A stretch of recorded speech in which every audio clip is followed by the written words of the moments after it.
চিলির পাহাড়ে নীরব এক লড়াই, পানি নিয়ে টানাপোড়েন এখন জীবন মরণের প্রশ্ন। অ্যাভোকাডো চাষ, খনি আর জলবায়ু পরিবর্তনের চাপে শুকিয়ে যাচ্ছে নদী খাল। 2 দশকের মারাত্মক খরায় কৃষক খামারিরা পড়েছেন অস্তিত্ব সংকটে।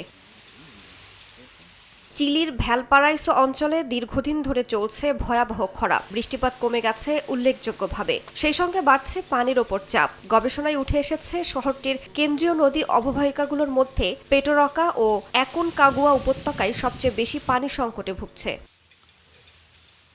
এই অঞ্চলে উৎপাদিত হয় দেশের 60 থেকে 70% অ্যাভোকাডো, যা জাতীয় খাদ্যাভ্যাসের গুরুত্বপূর্ণ অংশ। কিন্তু পাহাড় জুড়ে অ্যাভোকাডো বাগান বিস্তারের সঙ্গে সঙ্গে বিতর্কও বাড়ছে। অনেকের অভিযোগ, বড় আকারের চাষে ভূগর্ভস্থ পানি অতিরিক্ত ব্যবহার হচ্ছে, যা প্রাকৃতিক ভারসাম্য নষ্ট করছে।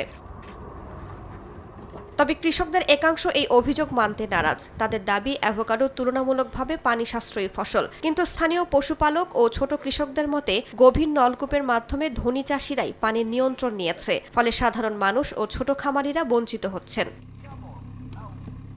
এদিকে শুধু কৃষিই নয়, পানি সংকটের পেছনে খনি শিল্পকেও দায়ী করছেন স্থানীয় প্রশাসন ও কৃষকরা। তাদের অভিযোগ, তামা খনিগুলো অগ্রাধিকার ভিত্তিতে পানি পায়, যা সংকটকে আরও তীব্র করছে। অ্যাকনকাগুয়া উপত্যকার ফুলচাষিরা বলছেন, চোখের সামনে ফসল শুকিয়ে গেলেও বাঁচানোর মতো পানি নেই।